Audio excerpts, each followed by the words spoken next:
Hello, my name is Victoria. Welcome to my channel. I read my first 5-star read in a while as my first book for this month, and I'm sure y'all know what it is from the title of this video, but it's Divine Rivals by Rebecca Ross. Everyone's talking about it, but I just really wanted to be able to sit down and just talk about all my feelings for it because I loved it so much. So my initial plan was I was gonna get a little tipsy and just ramble on, which is pretty much the plan, but I did the drinking part and then got busy and then sobered up and now I'm just tired. So I made a new drink. Hopefully it can perk me back up. We shall see. Aside from that though, it's not been a great day. So I went and got a haircut and I asked for them to do a long shag hairstyle, kind of like this. But the hairdresser, when she was cutting my hair, was like, have you seen that jellyfish hairstyle that's the latest one, replacing the whole wolf cut trend that was going around? And I was like, no, I haven't. And she told me a little bit about it, and I was like, oh, that's interesting. And then I think she just gave me the haircut because it's all short and then just barely any hair here, rather than layers, choppy layers, throughout, which is what I've seen for long shag hairstyles. But I hate it. So I hate it so bad. So soon I will probably end up having short hair because I'm gonna have to do something about this. But anyways, this is going to be a spoiler-filled video. I'll do a spoiler-free discussion on this book whenever I do my September wrap-up, but I just wanted to be able to just say whatever is on my mind about this without having to worry. So if you haven't read this and you plan to and you don't want any spoilers, don't watch this. For those that haven't read this, that are sticking around, it is about this girl, I think she's 18. And her name is Iris. She is an entry-level new employee to this newspaper, as is this boy named Kit. They are both competing to try to get promoted into a legitimate position of a columnist and have their own section of the newspaper rather than having to do obituaries and everything. So they're rivals with each other, obviously, and don't get along very good at all. Iris lives with her mom, and she also has an older brother who is away at war, and she has these letters that she's written to him that have magically disappeared. And so she just assumes that, it's a bit of magic in play and they're either out in the void, or maybe if she's lucky, they actually made it to her brother. But then she ends up getting a reply that's hey, this isn't Forrest, her brother's name. And so her and this mysterious other person end up becoming pen pals. She doesn't know who it is, but it's actually Kit, her rival. And he does realize that it is Iris. He knew from the beginning because of some details that she had in her letter, her initial letters. And they kind of have these individual, separate connections with each other.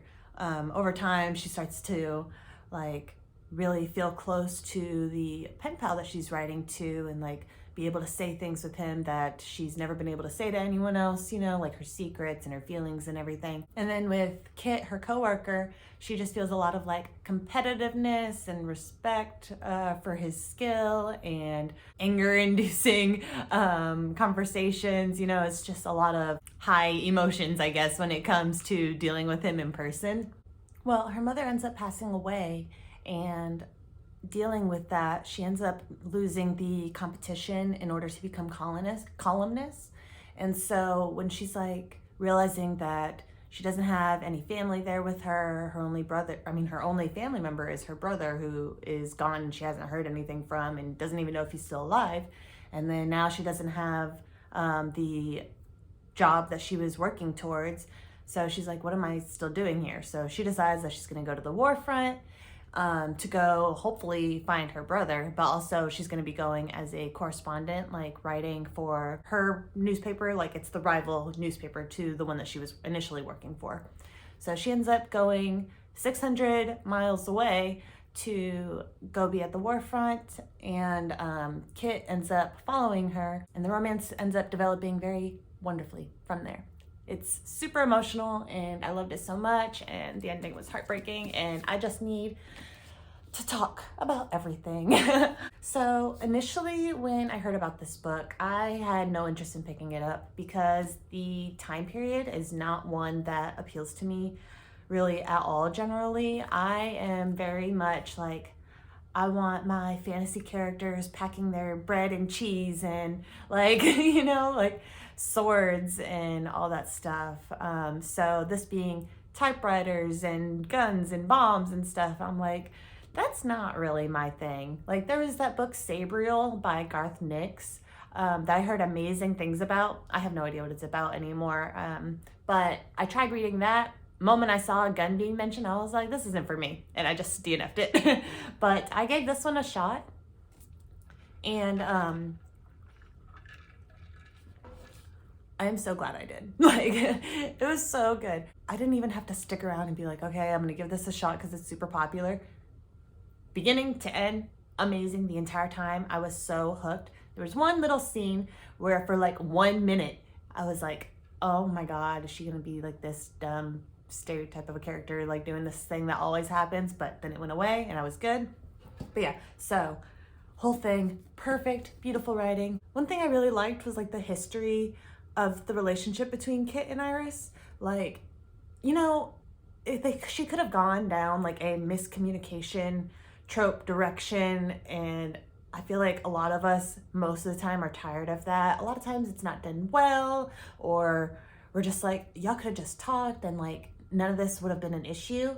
But the things that formed their relationship, I felt like was a really good way to go. It wasn't miscommunication. Like her overhearing him early on when she started working there saying to someone like, it was something along the lines of like, she didn't graduate from high school, like she's not gonna be an issue for me. That was so good because it gave her like a legitimate reason to just not like him, but also I feel like gave room for like him to grow and be like, yeah, that was dumb, like I shouldn't have said that.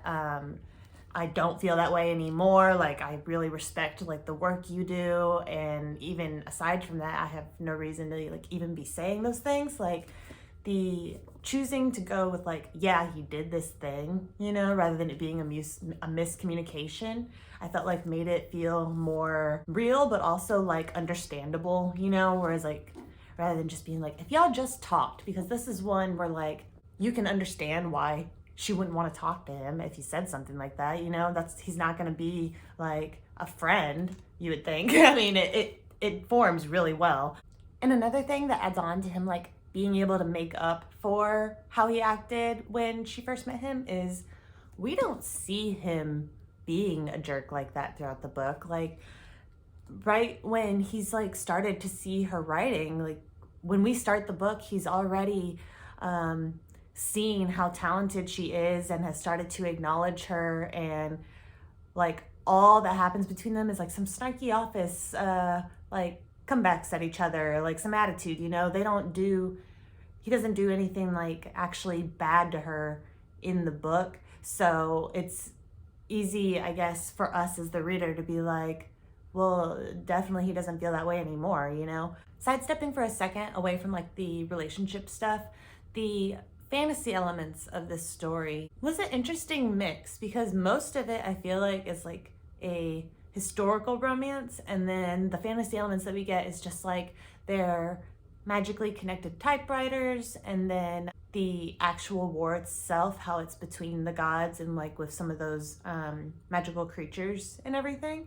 Aside from that, it's just a historical romance, and also her characters just don't come off as like immature and everything. Maybe it's because it does point out like, the impact of like being in war times, how that makes them kind of rush through relationships and stuff faster. Maybe she also did that because it makes them grow up faster. I don't know if that was an intentional thing or if she just prefers to write kind of older feeling characters, but I really enjoy it. But yeah, so when her mom died and she lost the column, the battle for the column, and she decided that she was gonna go be a reporter. What was the word?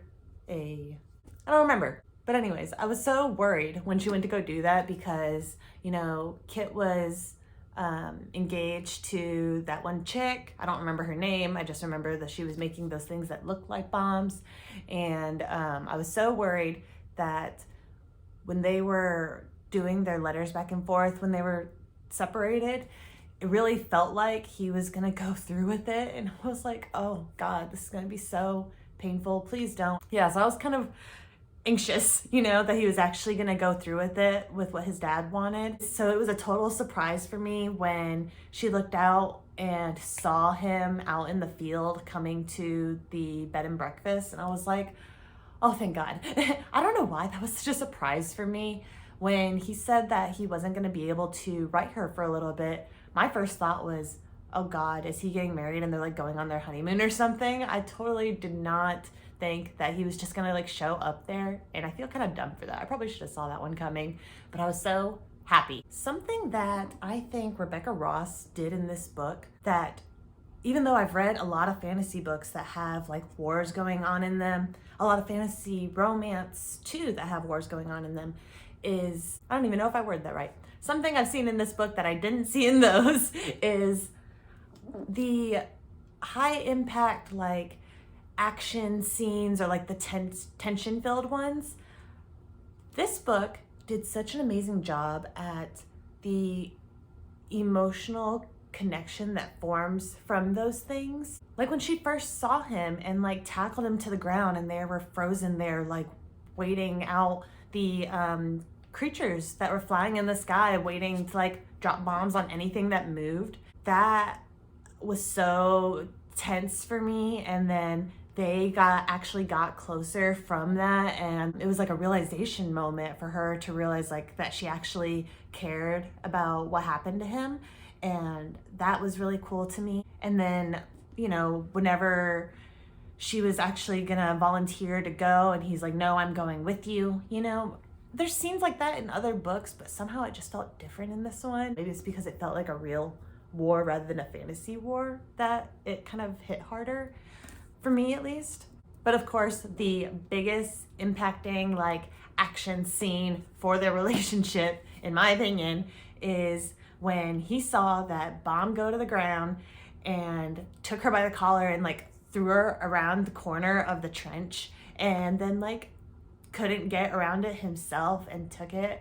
I was like, oh my God, I was so worried because like, yeah, it's a fantasy book and it's a romance, so like he's gonna survive, but like what's gonna happen? You know, he could have become paralyzed or something, you know, just anything. I just didn't know. And it was from that happening that like she kind of fully realized her feelings for Kit, like by himself, like not even counting. This was right before she found out that he was her pen pal. So not even counting her connection with those conversations and that part of him, but this is her first time realizing that like she loved like the Kit that she knew in person. And so that was really intense, obviously, and that is where we lead into the one thing that annoyed me in this book, and it lasted for like a minute. I was listening to the audiobook, and when this happened, I was like, oh my God, please don't let this be one of those annoying scenes. She found out that he was the pen pal, right? And he's like in the hospital, like bedridden and everything. His legs are all messed up. And she finds out, and her thought process is, this is some trick that he's playing on me. And she was like upset about that, like thinking he was like playing some elaborate trick on her. And I'm sitting here like, he just took a bomb for you. Like, that makes no sense at all. I am so glad that like a minute after she thought that, she's like, oh no, that's stupid, you know, because I was like, please don't let her be this dumb. Please don't do this trope where like she's just thinking something that makes no sense and gets upset about it and it causes an issue in the relationship. I did not want to deal with that in a book that I was loving this hard. So I was really happy that she realized she was being dumb and I was able to continue loving the book.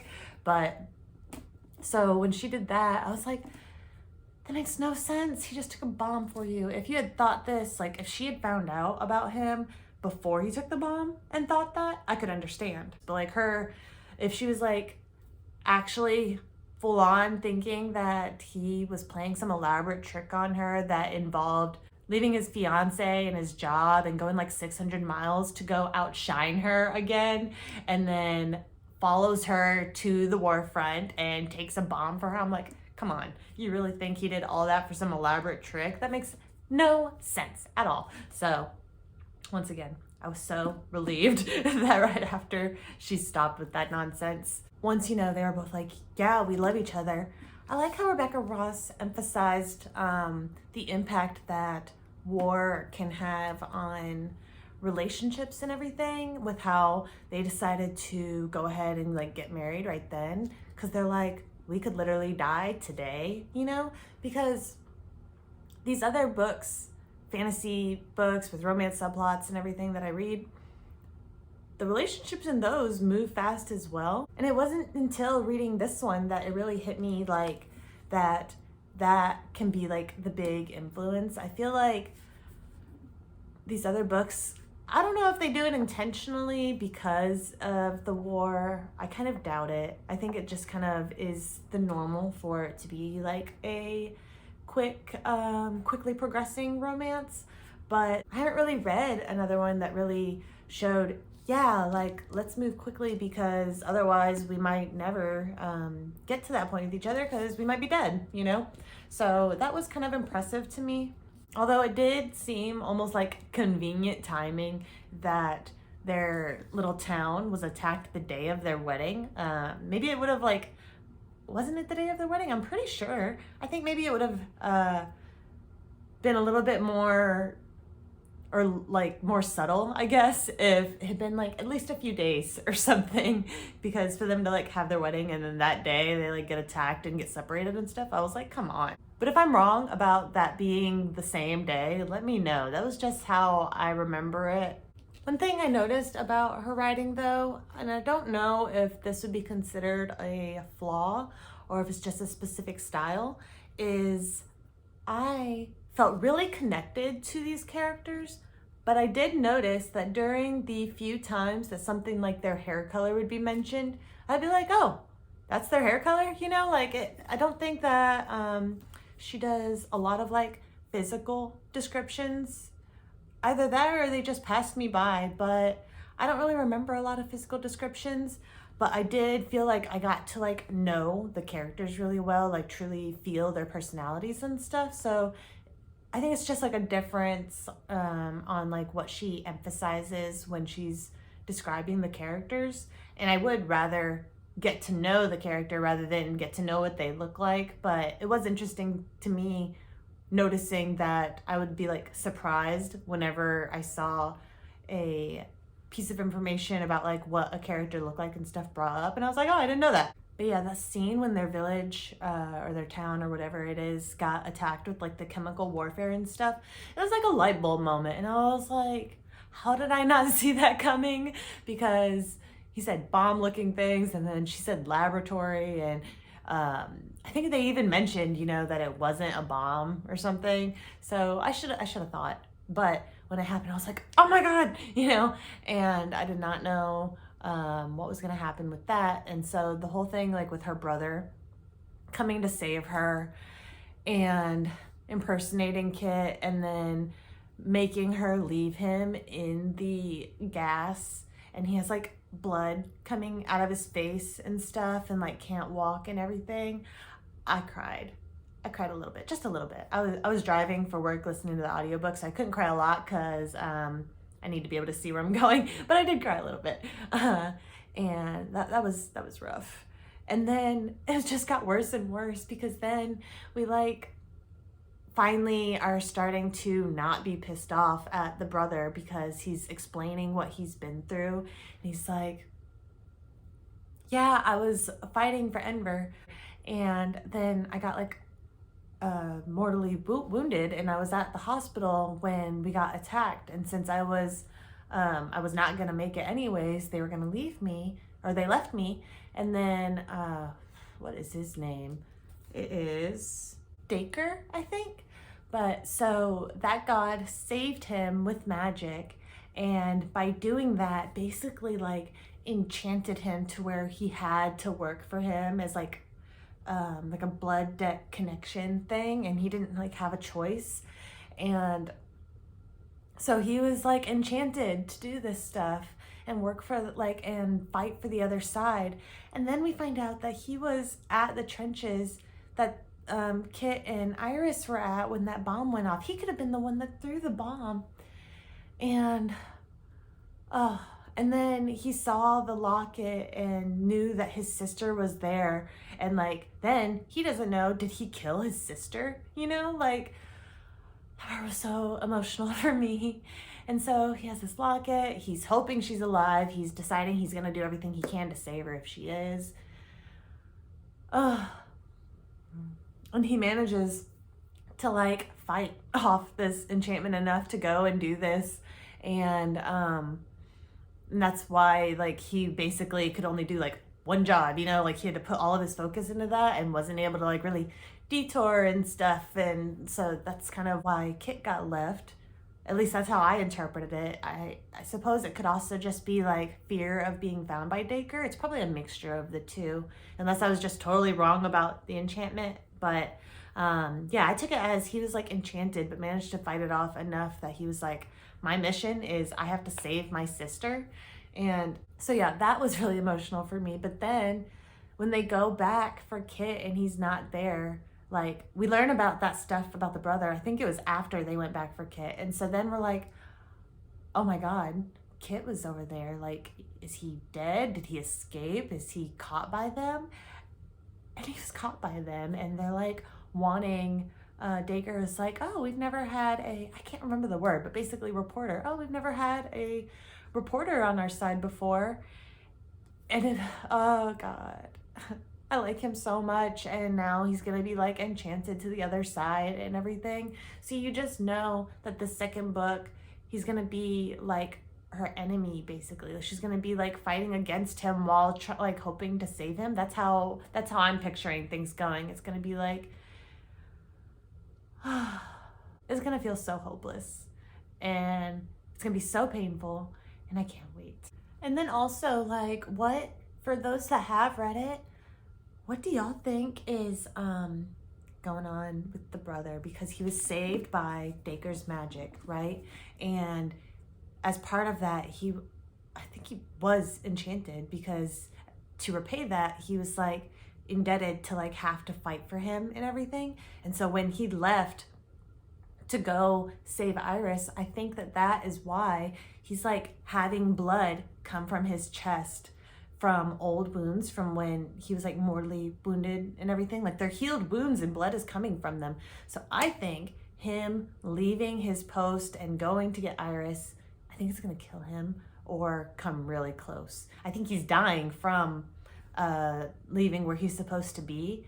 And so then that leaves the question, is he gonna die? Are they gonna find a way to save him? Is he gonna have to go back? And then what about for Kit? Like, oh God, it's just, this book is so good and the stakes are so high and someone's gonna die. I feel like someone's gonna die. I mean, the mom already did die, so I guess someone did. And then also, obviously, we have to find out about the friends and everything. Honestly, I'm not as worried about them. I care about Kit, Iris, her brother. I mean, I kind of like the friend, but I'm not too worried about it. Although I do think that they could do something cool with the whole, like, finding out that there are at least some people doing, like, underground music stuff and everything. What if the friend starts playing music and enables, like, secretly to allow more people from their, like, are they in the east? From the east to hear Ember's call, so that way they'll go and help the west. That could be interesting, because we did hear about how, like, after music became outlawed, her dad allowed her to still play her violin for him down in, like, I think it was like the basement or something. So surely she's not the only one, but even if she is, for them to tell that story, possibly they'll do like some covert music playing to get more people to go help with the war. I don't think she's dead. I think they're gonna do something with that.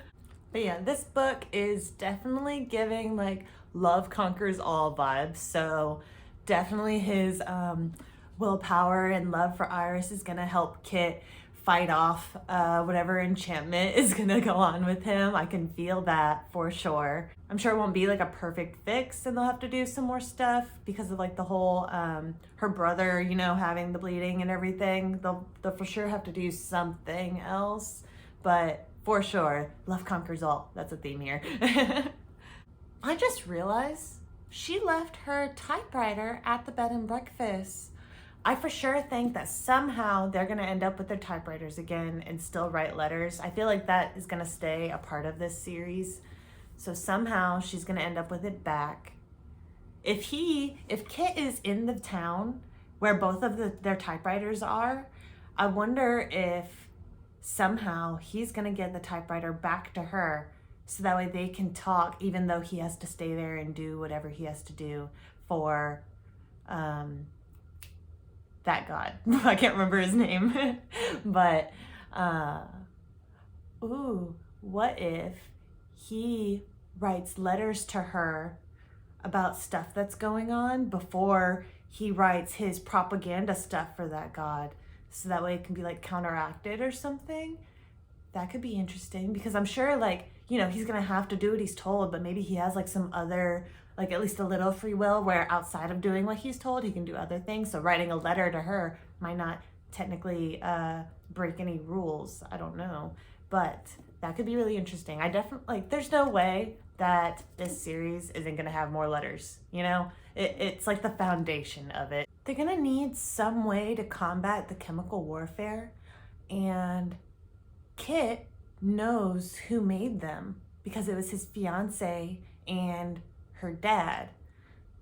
So if he can get that information to Iris through the letters, then she can maybe do something about it. So we've got the friend who's probably going to play music to help more people hear Enver's call to help the West.